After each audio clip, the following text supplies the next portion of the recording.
What do they call that? Tennessee tilt on a Lincoln?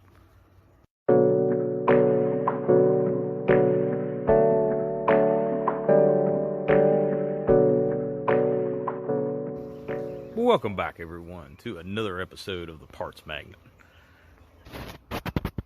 Bumper almost on the ground.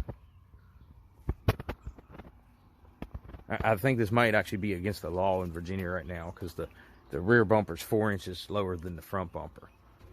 Tennessee tilt. But my idea is to get the back to lay out and go ahead and order in the mounts and everything I need to go ahead and bag the front.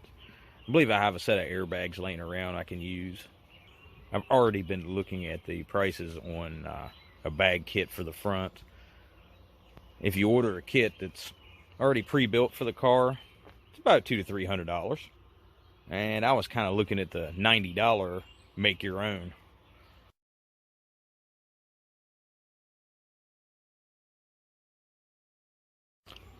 Now what I've done here is I've come up with a contraption to hook into the factory air line. The factory is a 3/16 line because I got 3/16 air brake line and it fitted perfectly. Nice and tight, kept it sealed. So what I've done here is there's the factory air compressor down there.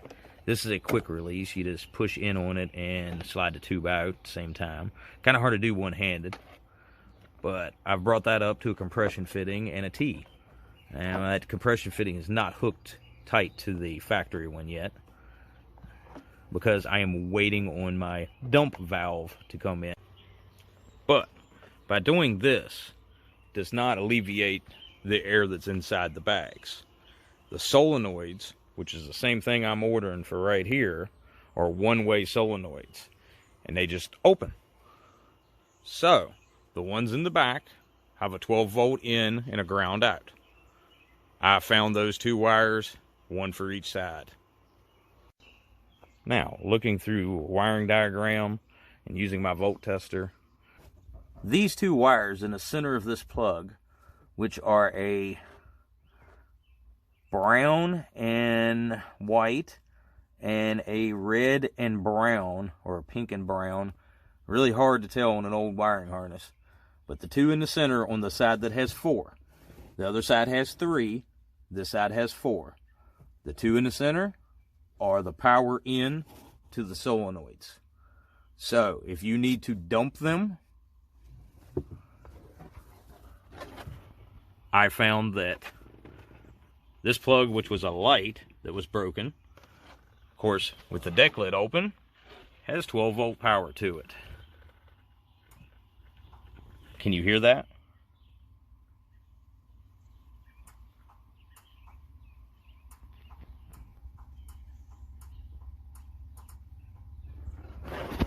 That's that side solenoid passenger dumping.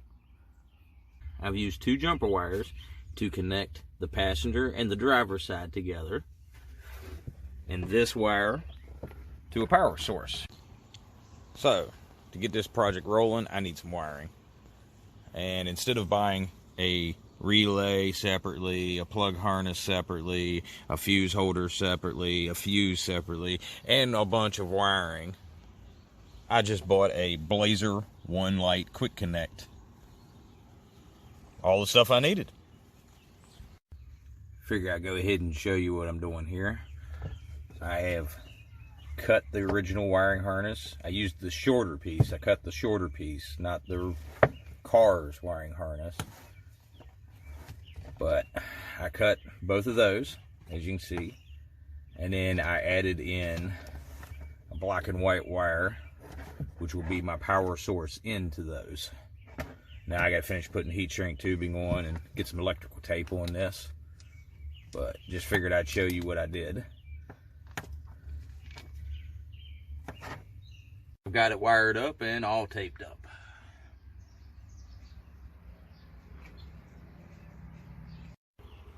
So, let me show you this little contraption I made the other night. Got my power source here in, which is going to come from the distribution block. I also have a ground. that powers this whole contraption.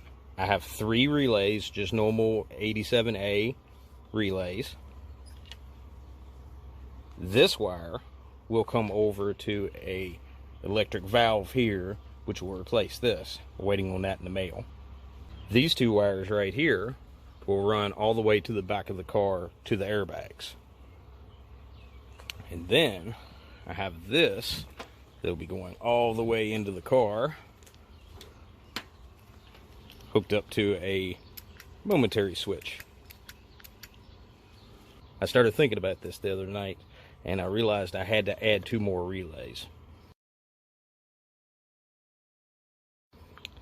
If these 2 were wired to the bags and got sent power from the air compressor,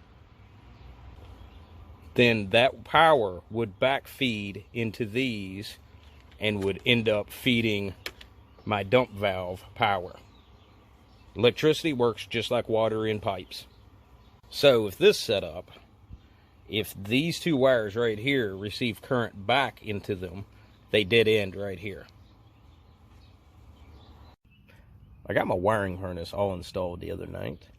The power goes into the distribution block.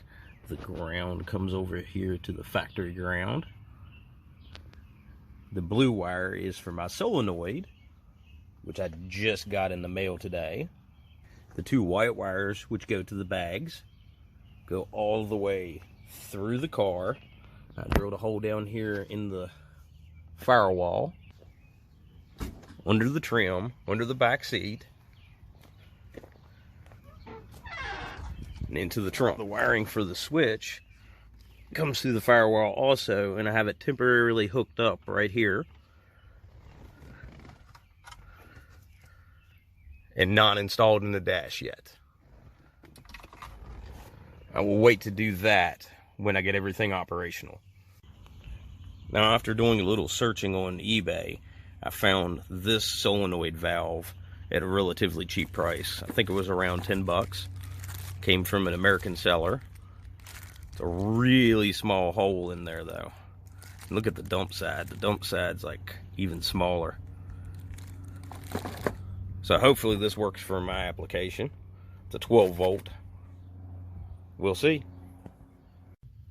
So I got all this wiring back here buttoned up, and I think I'm done.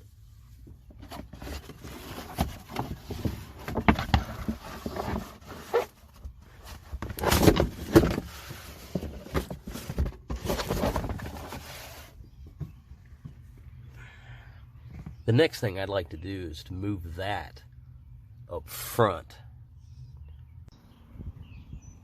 So with the back all buttoned up, I think I'll recap everything I've done up here. Factory air compressor is underneath that cover. I have run a piece of 3/16 air brake line out of it into a compression fitting. That compression fitting fits into a T and another compression fitting.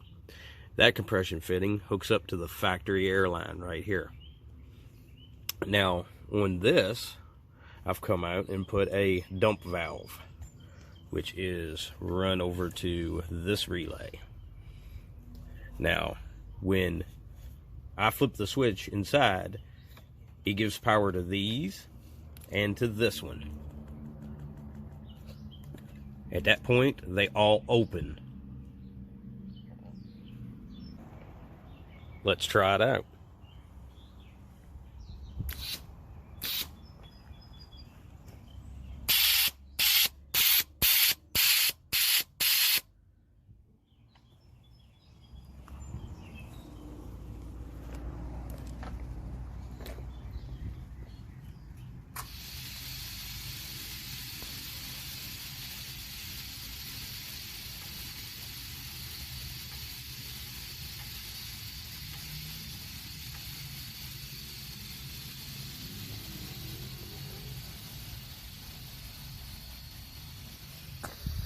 And that is a really slow valve.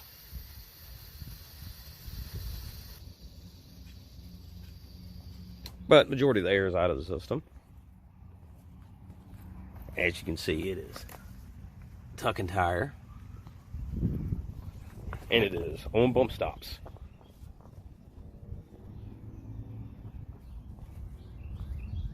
Now, to get it to air back up, all I'm going to do is turn the switch off and back on.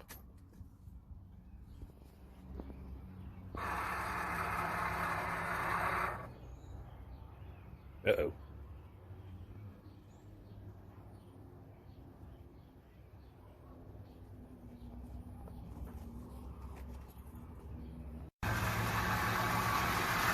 So I had to jump start it,